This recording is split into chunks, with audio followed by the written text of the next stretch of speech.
আমি মাহফুজা সাদিয়ার সাথে এক ক্লাসে পড়ি। সাদিয়া কেমন মেয়ে তা আমার জানা আছে, কারণ এক ক্লাসে পড়লে জানা যায় যে ক্লাসমেটটা কেমন হয়। ধরে মেরে ফেলাবো, এরকম 7-8টা খুন করেছি, কিছুই না, পুলিশ পকেটের মধ্যে থাকে আমার।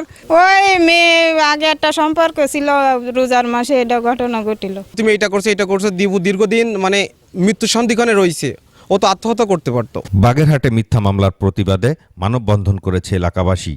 মঙ্গলবার বিকালে বাগেরহাট সদর উপজেলার ডেমা ইউনিয়নের কাশিমপুর মাধ্যমিক বিদ্যালয়ের সামনে ঘণ্টাব্যাপী ইসরাফিল মুন্সি ওরফে দীপুর নামে ধর্ষণ চেষ্টা, পর্নোগ্রাফির উদ্দেশ্যে স্থিরচিত্র ধারণ, টাকা দাবি এবং সামাজিক যোগাযোগ মাধ্যমে ভাইরাল করার ও এলাকার শৃঙ্খলা রক্ষায় ন্যায় বিচারের দাবিতে এ মানববন্ধন করেন তারা।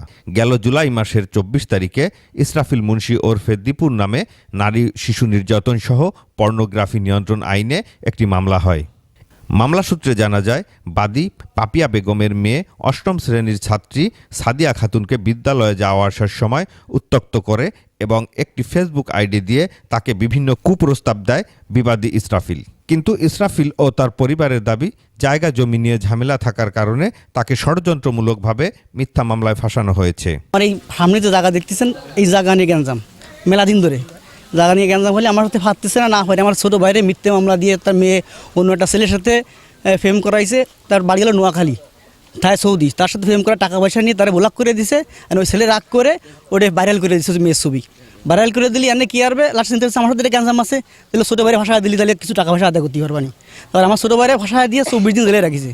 আমি জামিন করা নিয়ে আইছি, জামিন করা আনলি এনে আমার হুমকি দিচ্ছে, তোরে মেরে ফেলাবো, এরকম 7-8টা খুন করেছি, কিছুই না, পুলিশ পকেটের মধ্যে থাকে আমার। আমাদের জায়গা জমি নিয়ে গ্যাঞ্জাম ছিল, এখন কিভাবে আমাদের ফাঁসাবে এই জন্য তার মেয়ে ক্লাস 8-এ পড়ে, তাকে দিয়ে অন্য একটা ছেলের সাথে প্রেম করাইছে। প্রেম করায় ওইটা সোশ্যাল মিডিয়ায় ভাইরাল করছে। ভাইরাল করার পরে ওইটা এখন আমার উপর দোষারোপ দিচ্ছে যে এইগুলো আমি করতেছি। যদি এর কোনো প্রমাণ দিতে পারে যে এইগুলো সোশ্যাল মিডিয়ায় আমি দিচ্ছি করতেছি, এর যদি কোনো প্রমাণ দিতে পারে আইনানুগতভাবে যে শাস্তি দেবে আমি মাথা পেতে নেব। মামলায় আরও উল্লেখ রয়েছে, সাদিয়ার ভিডিও কলের বিভিন্ন আপত্তিকর ছবি ধারণ করে সামাজিক যোগাযোগ মাধ্যমে প্রচার করে ইসরাফিল। তবে সাদিয়ার সহপাঠী ও এলাকাবাসী বলছে ভিন্ন কথা। আইডি ওইটা ওই ছেলেই করছে, যে ছেলের সাথে ওই সাদিয়ার সম্পর্ক ছিল, সেই ওই ছেলেই ওই বাইরে সম্ভবত সৌদি থাকে, সৌদি আরব থেকে ওই ছেলে কথা বলছে সবার সাথে এবং সবাইকে ছবি ভিডিও এগুলো পাঠাইছে। এটা অনেক মানুষ আছে যে ফেক আইডির সাথে কথা বলছে যে তুমি কেন একটা মেয়ের জীবন নষ্ট করতেছো, তুমি এটা তো করা ঠিক না। বলছে ও আমার কাছে 10,000 টাকা খাইছে, তার জন্য এটা করছি। এবং ওর আব্বার নাম্বার চাইছে, সাদিয়ার আব্বার নাম্বার চাইছে, বলছে কি যে সাদিয়ার আব্বার নাম্বার দাও, ওকে ওই ছবিগুলো ভিডিওগুলো পাঠাবো যে কি মেয়ে জন্ম দিচ্ছে।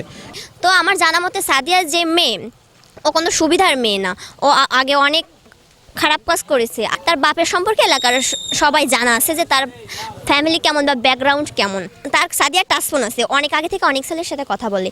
তো একটা ছেলের সাথে কথা বলেছে, বলার পরে হচ্ছে কি সেই ছেলের কাছ থেকে সাদিয়ার একদম ভিডিও ফেসবুকে ছাড়া, যে কোরআন শরীফ সে বলতেছে আলামিন আমি তোমাকে ভালোবাসি, তুমি আমাকে কখনো ছেড়ে যাও না, আমি তোমাকে কখনো ছেড়ে যাবো। তো সাদিয়া অনেক অশ্লীল ভিডিও দিছে, ছবি দিছে, দেওয়ার পরে সেই ছেলে টাকা দিছে, দেওয়ার পরে ওই ছেলেকে ব্লক করে দিছে। তার ছেলের কাছে তো এই সমস্ত প্রমাণ আছে না, পরে ছেলে এগুলো ভাইরাল করে দিছে। দেওয়ার পরে এখন কি করবে, দীপু ভাইয়ের নামে মিথ্যা মামলা দিয়ে সাদিয়ার মানে বলতে চাচ্ছে যে সাদিয়ার সাথে দীপু ভাইয়ের সম্পর্ক আছে, এগুলো বলে দীপু ভাইকে আর মিথ্যা মামলা ওরা জড়ায় দিছে।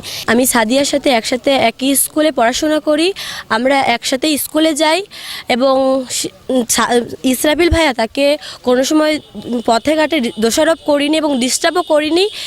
আর সাদিয়া অন্য একটা ছেলের সাথে কথা বলতো ফোনে, তার কাছ থেকে অনেক টাকাও নিছে, কুরআন শরীফ সে বলিছে যে আমি তোমাকে ভালোবাসি, এইসব বলিছে। বলার পরে সেই ছেলেটাকে টাকা নিয়ে সেই ছেলেটাকে ব্লক করে দিছে। ব্লক করে দেওয়ার পরে ইসরাফিল ভাইয়াকে দোষারোপ করতেছে যে সে এগুলো করিছে, আর অশ্লীল ভিডিও ছাড়িছে সাদিয়া, আর সেগুলো ইসরাফিল ভাইয়াকে বলে দিছে যে ইসরাফিল ভাই এগুলো করিছে। হঠাৎ করে দেখি কি একদিন কেসের নথিতে দেখি কি যে তার এই যে ইফটিজিংয়ের কেস দিয়া। কিন্তু আসলে এ ব্যাপারে আমার কাছে এসে পুলিশরা জিজ্ঞেস করছে যে আপনি কি জানেন, বলে আপনি কি এটা কবে শুনেছেন? আমি বলে আমরা এই বিষয়ে কিছুই জানি না, আমার ঘরের পাশে, কিন্তু এই ঘটনা আমরা কিছু জানি না। এই কেস কাণ্ড এটা যে এরা যে কী জন্য করতেছে আর কি, এর মাঝে টাকার কথাও বলিছে যে ওর যে ডিম বেচা কয়টা টাকা হয়েছে আমি ওর দেখে ছাড়বো, এই কথাটা আমারে বলিছে। বলার কারণে আমি কইছি তুই যা পারি তাই করি। তার মা সবসময় স্কুলের সাথে লয়ে যায়, সাথে আসে, আমি তো কাপড় বেছে বেড়াই, সব বাড়ি বাড়ি। তা আমি কয়দিন দেখতেছি যে তার মানে যে এর মধ্যে ছেলে কর্নে কি কয়, তা তো আমরা কোনদিন দেখি না। কয় ওরা দেখি ডিম বেচা টাকা কত হয়েছে তাই দেখো, মেয়ের মা বলে এইটা, কিন্তু ওগো এইটা করার জব্দ করার জন্য ওটা এইটা করতেছে, সব মিথ্যা অপবাদ, এটা সত্য না, সব মিথ্যা।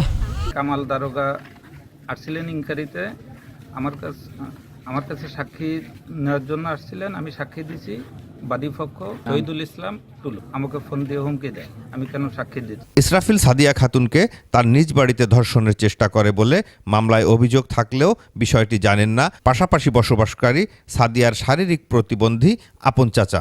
আমার মুখটা আপনার শুনবেন কেন? এই যে মুরব্বীরা আছে 10 জন আছে, তার কাছে আমি জানি না মামলায়, না না আমি মামলায় কিছু জানি না। তাদের কাছে মোবাইল ফোনে কোনো প্রমাণ নেই, তবে স্থানীয়রা জানেন মেয়ের সঙ্গে দীপুর সম্পর্ক ছিল বলে দাবি করেন মামলার বাদী পাপিয়া বেগম। কিসের মামলা? ওই মেয়ে আগে একটা সম্পর্ক ছিল রোজার মাসে, এটা ঘটনা ঘটিল। পরে 2 মাস আগে আমার মেয়ের ভালো ছবি নিয়ে খারাপ ছবি ছেড়ে দিছে ল্যাংটা করে। কে ছাড়ছে এটা? ছাড়ছে যে ষড়যন্ত্র আছে মানুষ। সম্পর্ক ছিল কার সাথে? সম্পর্ক ছিল দীপু ইসরাফিল। এর সাথে আপনার মেয়ের সাথে এখন বর্তমান বিদেশি বুক বলে কোন আলামিন নামে এক ছেলের সাথে কথা বলেছে, সের মাধ্যমে বলে ছবিগুলো ছাড়িয়েছে। তাই আপনার মেয়ের সাথে যে সম্পর্ক ছিল তার কি কোনো প্রমাণ আছে আপনাদের কাছে? প্রমাণ তো এই বাড়ির মানুষ কম বেশি সবাই জানে, আমাদের প্রমাণ না থাকলো, আমার ফোনে কোনো প্রমাণ নেই। না, আপনার মেয়ের সাথে কি একটু কথা বলা যাবে? মেয়ে সামনে আসবে না। স্বল্প আয়ের ডিম বিক্রেতা ইসরাফিল মুন্সির রয়েছে 10 মাস বয়সী একটি পুত্র সন্তান। তার এ ঘটনায় এলাকা জুড়ে ব্যাপক আলোচনা সমালোচনা শুরু হয়েছে। তাই এলাকার স্বার্থে এই ঘটনার সঠিক তদন্তের দাবি ইসরাফিলের পরিবার ও স্থানীয়দের। আমিরুল হক বাবু, এটিএন বাংলা, বাগেরহাট।